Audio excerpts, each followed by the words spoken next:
You ever heard one of those slow 1950s love songs? One of those slow melodic spells that lure you in with promises of romance and moonlight? If you like horror films, you should be pretty familiar with their haunting power. They play those for a reason, to lull you into a false sense of security, to make your skin crawl when the needle scratches across the vinyl, just as the blood starts to splatter. Sure, over the years you've grown to expect that when you hear the sweet sounds of a bygone era, something dreadful is about to happen. A majority of the time you may be right, but still, you jump. Your heart races like a runaway train, your eyes glued to the screen, just waiting for the other shoe to drop. Or in this case, the first fang to gleam under the silver screen's spotlight. Well, this movie starts out on a literal beat. A car comes gliding down a winding road, the grass catching in the strong breeze to the sounds of Blue Moon. Two friends hop out a truck. Apparently one is happier than the other to be using his time abroad to trek through the vast landscape of northern England. Discussing girls and, well, girls, they reach a town so small it's the equivalent of cul-de-sac, and off they go. It might not sound like a horror movie, or maybe it does. Either way, it's a wolf movie, one of the best, and one of my favourite Halloween movies. Let's sink our teeth into An American Werewolf in London, shall we? This flick isn't just a terrifying romp through the foggy moors of England, it's a masterpiece of horror and humour. Remember that iconic transformation scene? You know the one where David's body contorts in ways that would make a contortionist blush, bones snapping, fur sprouting. It's enough to make you swear off full moons forever. But amidst the gore and the terror, there's this underlying current of dark humour.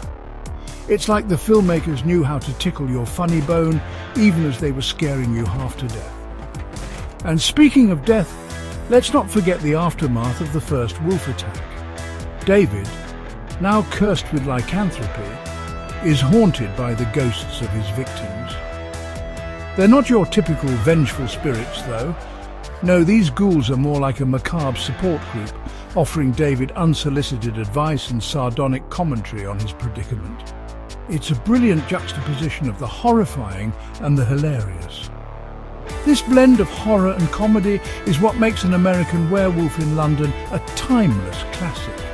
It's a film that can make you scream and laugh in equal measure, leaving you with a delicious sense of unease long after the credits roll. Next up, we're venturing into the eerie wilderness with The Howling. Now, this film is a whole different breed of werewolf flick.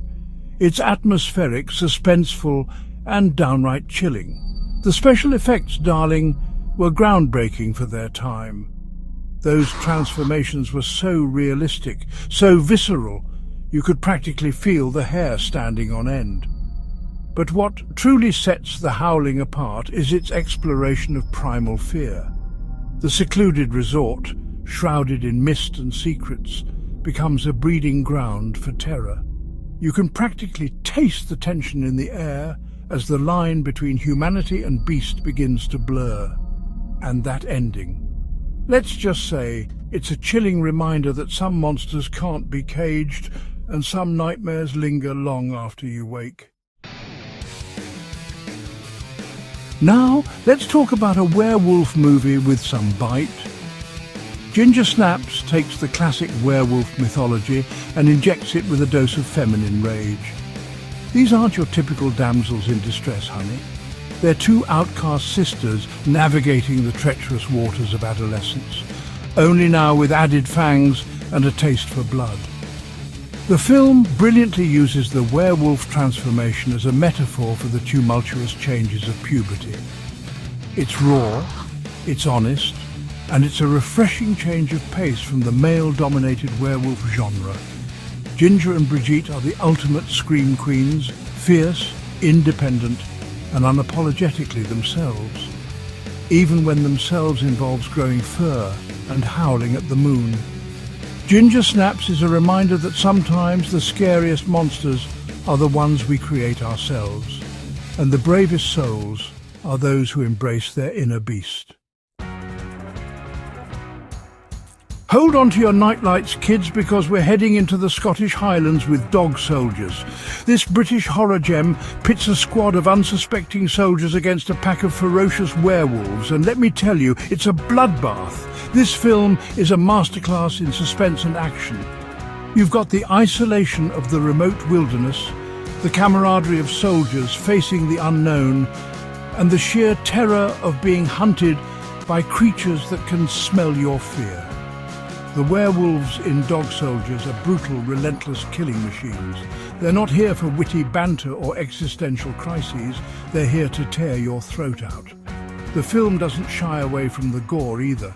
Expect plenty of teeth, claws, and buckets of blood.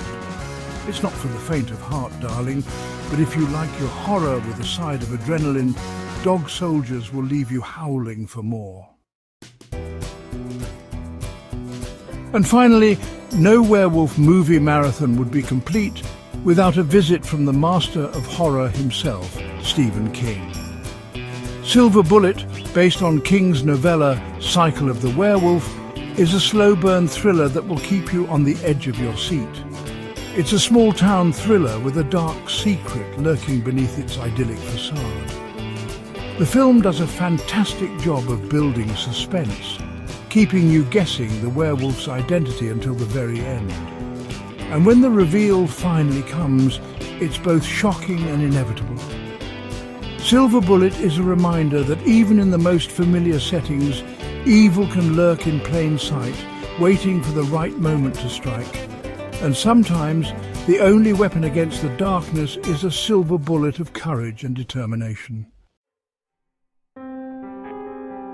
That's right, we are quickly approaching the spooky and campy holiday. At least that's how most of us choose to remember it, myself included. Campy like Elvira, but also mind-melding like Paranormal Activity 2 and gruesome like Candyman.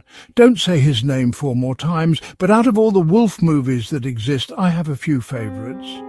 None of them Twilight, sorry, although I did see some of the first movie once, LOL. There's just something about a creature of the night, caught between two worlds, that speaks to the shadows within us all. Maybe it's the primal fear, the thrill of the hunt, or the seductive allure of the beast within. Whatever the reason, werewolf movies continue to captivate and terrify us, and as the leaves turn crimson and the nights grow longer, I invite you to embrace the bite of these classic werewolf films. Just don't blame me if you start howling at the moon.